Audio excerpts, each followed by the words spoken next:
रहीम नाज़रीन अस्सलाम वालेकुम, मैं हूं इमरान वसीम।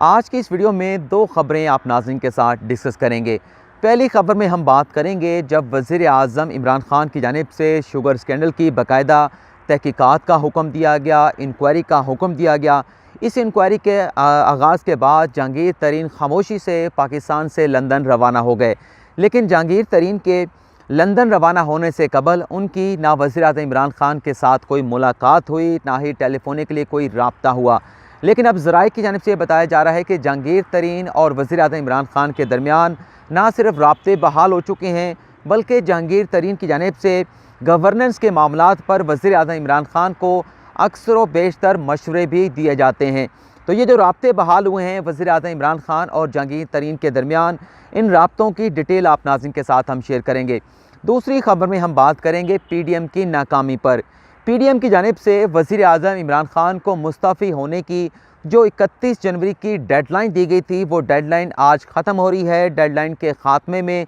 चंद घंटे बाकी हैं। लेकिन नाज़रीन ये देखा जा रहा है कि इस डेडलाइन के इख्तिताम से पहले पीडीएम का अपना धड़न तख्ता हो गया है। तो इस खबर में पीडीएम की नाकामी पर भी आप नाज़रीन के साथ गुफ्तगू करेंगे। तो सबसे पहले बात कर लेते हैं जो आज की हमारी पहली खबर है कि जहांगीर तरीन और वज़ीर-ए-आज़म इमरान ख़ान के दरमियान राब्ते कैसे बहाल हुए और किन मामलात पर जहांगीर तरीन की जानिब से वज़ीर-ए-आज़म इमरान ख़ान को मशवरे दिए जा रहे हैं। नाज़रीन, जब से लंदन से जहांगीर तरीन की वापसी हुई है, बज़ाहिर तो ऐसा लगता है कि जहांगीर तरीन सियासी तौर पे मुतहर्रिक हो चुके हैं। जहांगीर तरीन ने मुकम्मल खामोशी अख्तियार की हुई है। जहांगीर तरीन ऐसे लगता है कि जैसे पसे पर्दा चले गए हैं। लेकिन ज़राए की जानिब से बताया जा रहा है कि लंदन से वापस आने के बाद भी जहांगीर तरीन के जो करीबी लोग हैं, जो करीबी सियासी रहनुमा हैं, जो करीबी अरकान असम्बली हैं, उनके साथ ना सिर्फ वो रोज़ाना की बुनियाद पर मुलाकातें करते हैं, बल्कि सियासी जो हालात हैं उन पर तबसरा भी किया जाता है, उन पर गपशप भी की जाती है।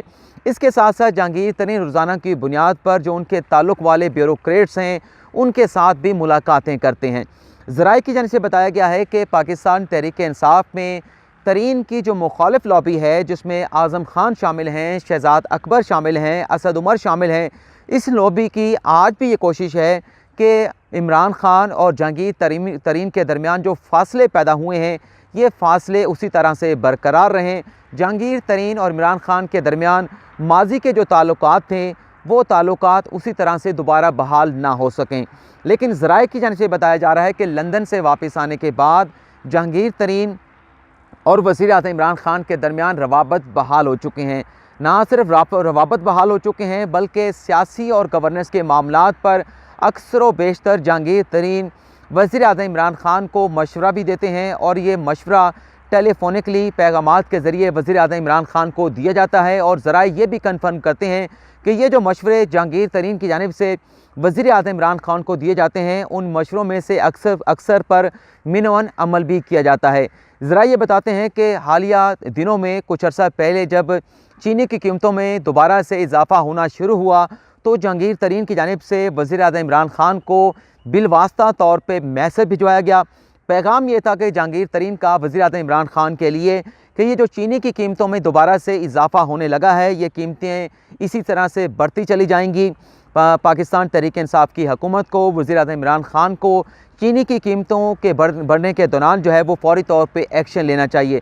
मशवरा ये था जहांगीर तरीन का वज़ीर-ए-आज़म इमरान ख़ान को कि आप हमाद अज़हर से कहें कि वो इजलास बुलाए और इजलास बुलाने के बाद बैरून मुल्क से चीनी इंपोर्ट करने का फ़ैसला किया जाए, ताकि पाकिस्तान में चीनी की कीमतों को कंट्रोल में रखा जा सके। ज़रा ये बताते हैं कि जहांगीर तरीन के इस मशवरे पर वज़ीर-ए-आज़म इमरान ख़ान की जानिब से फ़ौरी तौर पे अमल किया गया। हमाद अज़हर को डायरेक्शन जारी की गई, जिसके बाद बैरून मुल्क से चीनी जो है वो इंपोर्ट की गई और बाद अज़ां चीनी का जो एक मसला पैदा होने जा रहा था, वो मसला अपनी जगह पे हल हो गया। चीनी इंपोर्ट कर ली गई और चीनी की कीमतों को पाकिस्तान में कंट्रोल कर लिया गया। ज़रा ये भी बताते हैं कि पाकिस्तान तहरीक-ए-इंसाफ़ में अब भी जहांगीर तरीन के लिए जो नरम गोशा रखने वाले जो लोग हैं, वो आज भी ये चाहते हैं कि तरीन और इमरान ख़ान के दरमियान जो माजी के ताल्लुकात थे, वो उसी तरह से बहाल हो जाएँ। तरीन को पाकिस्तान तहरीक-ए-इंसाफ़ में फ़ाल किरदार जो है वो मिलना चाहिए। जो हमायती लॉबी है जहांगीर तरीन के, वो ये कहती है, उस लॉबी की जानिब से जहांगीर तरीन को मिस्टर डू इट ऑल का खिताब दिया जाता है, जादूगर का खिताब दिया जाता है। और अभी चंद रोज़ पहले जो पाकिस्तान तहरीक इंसाफ की पार्लिमानी पार्टी का इजलास हुआ था, उस इजलास में सेनेट के इलेक्शन के मामले पर गौर किया गया था और राजा रियाज की जानिब से वज़ीर-ए-आज़म इमरान खान को ये मशवरा दिया गया था कि सेनेट का इंतखाब अगर सीक्रेट बैलेटिंग के ज़रिए होता है तो हमें जहांगीर तरीन की जो खिदमात हैं, जहांगीर तरीन की जो सलाहियतें हैं, उससे इस्तिफ़ादा हासिल करना चाहिए। और ये बात राजा रियाज ने पार्लिमानी कमेटी के इजलास से बाहर आने के बाद मीडिया से गुफ्तगू करते हुए भी की थी। ज़रा ये बताते हैं कि PTI के अंदर जो तरीन की सपोर्ट करने वाली जो लॉबी है वो ये समझती है कि जहांगीर तरीन जो सियासी तौर पे एक जादूगर समझे जाते हैं, वो इस सेनेट के इलेक्शन में बड़ी जोड़ तोड़ कर सकते हैं पाकिस्तान तहरीक इंसाफ के लिए, ना सिर्फ इत्तेहादियों के साथ मिल के बल्कि अपोजिशन की जोड़ तोड़ करके ज़्यादा से ज़्यादा जो है तहरीक इंसाफ के लिए कामयाबियाँ समेट कर सकते हैं, कामयाबियाँ हासिल कर सकते हैं। लेकिन ज़रा ये भी बताते हैं कि जहांगीर तरीन किसी भी एक टास्क को लेने के लिए तैयार हैं। जहांगीर तरीन इसलिए खामोश हैं कि जब तक उन्हें फुल हैंड या फ्री हैंड नहीं दी जाता, मुकम्मल तौर पे बाख्तियार नहीं बनाया जाता, जिस तरह से वो माजी में पाकिस्तान तहरीक इंसाफ की हुकूमत में बनाने के लिए उन्हें किरदार जो है वो दिया गया था, या फिर हुकूमत में बनाने के बाद जो उनका किरदार था, जब तक उस तरह का किरदार जहांगीर तरीन को नहीं मिलेगा, जब तक उन्हें उस तरह से फ्री हैंड नहीं मिलेगा जिस तरह से माजी में उन्हें वज़ीर-ए-आज़म इमरान खान की जानिब से दिया गया था, तो वो अपनी खामोशी को नहीं तोड़ेंगे, सियासी तौर पर उस तरह से मुतहरिक नहीं होंगे। क्योंकि जहांगीर तरीन के ज़राए ये बताते हैं कि जहांगीर तरीन ये समझते हैं कि किसी एक टास्क को लेना, उनकी जो खामोशी है, उनका जो एहतजाज है, वो एहतजाज जो है वो उनका ज़ाया जाएगा। और वो चाहते ये हैं कि अगर पाकिस्तान तहरीक इंसाफ ये चाहती है कि उनकी सलाहियतों से, उनके एक्सपर्टीज़ से, उनकी खिदमात से, उनके जो सलाहियतें हैं उससे फ़ायदा उठाना है, तो उन्हें मुकम्मल तौर पे माजी की तरह फ़ॉल करना चाहिए। और बिलाशुबा माजी में जब वज़ीर-ए-आज़म इमरान खान की जानिब से इलेक्शन से पहले, इलेक्शन के बाद जो भी सियासी किरदार, इंतज़ामी किरदार जो है वो जहांगीर तरीन को दिया गया था, ये मानते हैं तहरीक इंसाफ के अंदर जो लोग मौजूद हैं कि जहांगीर तरीन ने पाकिस्तान तहरीक इंसाफ को ना सिर्फ खड़ा करने में बल्कि हुकूमत में लाने में, हुकूमत बनाने में बड़ा फ़ाल किरदार अदा किया था। तो ज़राए ने जिन्होंने ये ख़बर कन्फर्म की है, वो ये भी बताते हैं कि जो तामीराती सेक्टर में ये जो इन्वेस्टमेंट आ रही है, जो बूम दिखाई दे रहा है, इसमें भी जहांगीर तरीन ने वज़ीर-ए-आज़म इमरान खान की हुकूमत को सपोर्ट करने के लिए, तामीराती सेक्टर में इन्वेस्टमेंट लाने के लिए अपना भरपूर किरदार जो है वो अदा किया है। और ये जो ज़राए हैं, ये सुहेल वड़ाई साहब ने एक कॉलम लिखा है BBC पर। बज़ाहिर तो सुहेल वड़ाई साहब ने ज़राए का हवाला दिया है, लेकिन लगता ये है कि ये जो ख़बर सुहेल वड़ाई साहब की जानिब से दी गई है, उनकी अपनी बिला मुशाफ़ा जो है वो जहांगीर तरीन के साथ मुलाकात हुई है। और जहांगीर तरीन ने इस मुलाकात में वज़ीर-ए-आज़म इमरान खान के साथ अपने राब्तों के बहाल होने का इकरार किया है, इंकशाफ किया है सुहेल वड़ाई साहब के साथ। लेकिन बहरहाल यहाँ पर इस ख़बर का इख्तिताम करके दूसरी ख़बर की जानिब बढ़ते हैं कि PDM की नाकामी कैसे हुई। आप नाज़रीन को मालूम है कि जब PDM का क़याम अमल में लाया गया था, तो सबसे पहले वज़ीर-ए-आज़म इमरान खान को 7 दिन की डेडलाइन दी गई थी कि 7 रोज़ के अंदर आप मुस्तफ़ी हो जाएँ, बसूरत दीगर हम ख़ुद इस्तीफ़े देंगे। और हम तहरीक एतमाद की तो बात नहीं की गई थी, ये कहा गया था कि तहरीक एतमाद को एक ऑप्शन के तौर पर इस्तेमाल कर सकते हैं, लेकिन हम असम्बलियों से मुस्तफ़ी हो जाएंगे, लॉन्ग मार्च भी लेकर आएंगे। उसके बाद फिर 31 दिसंबर की डेडलाइन अपोजिशन की जानिब से, PDM की जानिब से अपने अरकान को दी गई थी कि 31 दिसंबर तक तमाम अरकान जो है अपने इस्तीफ़े पार्टी क़यादत को जमा करा दें। उसके बाद फिर PDM ने 31 जनवरी की डेडलाइन वज़ीर-ए-आज़म इमरान खान को दी थी कि 31 जनवरी तक वज़ीर-ए-आज़म इमरान खान अगर मुस्तफ़ी ना हुए तो फिर हम 1 फरवरी को लॉन्ग मार्च का ऐलान करेंगे। लेकिन अब सूरत हाल नाज़रीन ये बन चुकी है कि मौलाना फजल रहमान साहब ने भी फ़ौज के सामने सरेंडर कर दिया है कि फ़ौज के साथ हमारी कोई जंग नहीं है, फ़ौज के साथ हमारे शिकवे शिकायत हैं जो हम उनके साथ कर सकते हैं। हमारे शिकवे शिकायतों पर गौर होना चाहिए, हमारे शिकवे शिकायतों को सुना जाना चाहिए।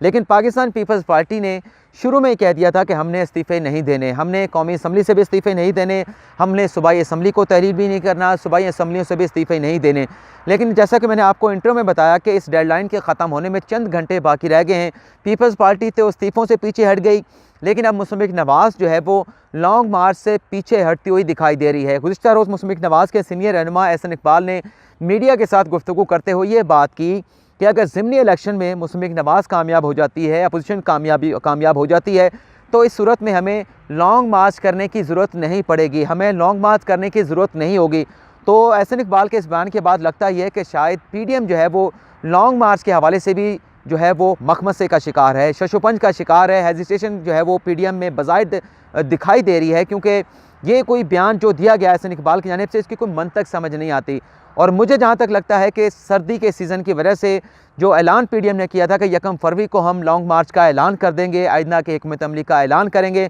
तो आज वज़ीर-ए-आज़म इमरान खान तो मुस्तफ़ी नहीं हो रहे, 31 जनवरी की डेडलाइन भी ख़त्म हो जाएगी और कल PDM को अपने लॉन्ग मार्च का ऐलान करना पड़ेगा। लेकिन लगता यह है कि शायद 1 जनवरी को नहीं 4 फरवरी को, 1 जनवरी को नहीं 4 फरवरी को जो PDM का मरकज़ी इजलास बुलाया गया है उसमें लॉन्ग मार्च के हवाले से फ़ैसला किया जाएगा। लेकिन ये लॉन्ग मार्च भी ज़्यादा लॉन्ग होता हुआ नज़र आ रहा है, क्योंकि लग ये रहा है कि लॉन्ग मार्च अब फरवरी में भी नहीं होगा। पहले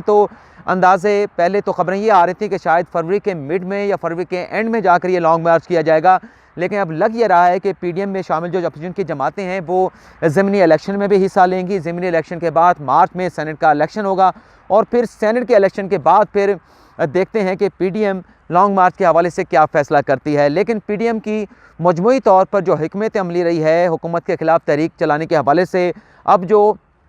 आज़ाद दानिश्वर हैं, आज़ाद सहाफ़ी हैं, उनकी जानिब से कहा जा रहा है कि PDM ने जब ये उनका क़याम अमल में लाया, कुछ ऐसे मुतालबात उनकी जानिब से किए गए, कुछ ऐसी बातें उनकी जानिब से की गई जो काबिल अमल नहीं थी, शायद जल्दबाजी में या कुछ और वजूहात थी। लेकिन अब वो दानिश्वर ये कहते हैं कि शायद PDM को अपनी उस गलतियों का, अपनी उस जल्दबाजी का एहसास हो चुका है और शायद इसी वजह से PDM जो है अब ज़मीनी इलेक्शन में भी हिस्सा लेने जा रही है, सेनेट इलेक्शन में भी हिस्सा लेने जा रही है और सिस्टम के अंदर रहते हुए हुकूमत के ख़िलाफ़ जो है वो अब PDM अपनी कोशिशें करना चाहती है, कोशिशें को आगे बढ़ाना चाहती है।